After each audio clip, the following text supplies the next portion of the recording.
কেউ কথা রাখেনি। ৩৩ বছর কাটলেও কেউ কথা রাখেনি। ছেলেবেলায় এক বষ্টমী তার আগমনী গান হঠাৎ থামিয়ে বলেছিল, শুক্লা দ্বাদশীর দিন অন্তরাটুকু শুনিয়ে যাবে।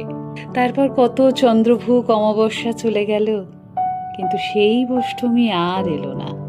২৫ বছর প্রতীক্ষায় আছি। মামাবাড়ির মাঝি নাদের আলী বলেছিল, বড় হও দাদা ঠাকুর, তোমাকে আমি ৩ প্রহরের বিল দেখাতে নিয়ে যাব। সেখানে পদ্মফুলের মাথায় সাপ আর ভ্রমর খেলা করে। নাদের আলী, আমি আর কত বড় হব? আমার মাথা এ ঘরের ছাদ ফুঁড়ে আকাশ স্পর্শ করলে তারপর তুমি আমায় ৩ প্রহরের বিল দেখাবে? একটাও রয়্যাল গুলি কিনতে পারিনি কখনো। লাঠি লজেন্স দেখিয়ে দেখিয়ে চুষেছে লস্কর বাড়ির ছেলেরা। ভিখারির মতন চৌধুরীদের গেটে দাঁড়িয়ে দেখেছি ভিতরে রাস উৎসব। অবিরল রঙের ধারার মধ্যে সুবর্ণ কঙ্কন পরা ফর্সা রমণীরা কত রকম আমোদে হেসেছে।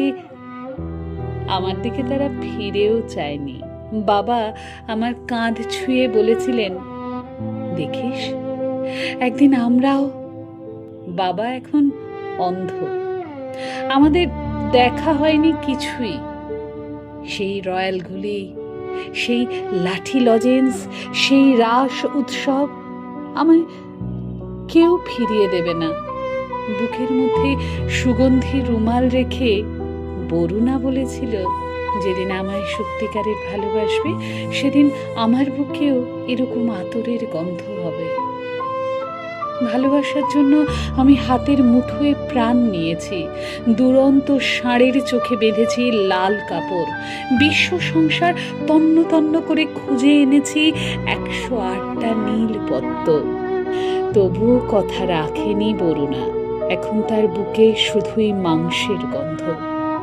এখন সে যে কোনো নারী। কেউ কথা রাখেনি। ৩৩ বছর কাটল, কেউ কথা রাখে না।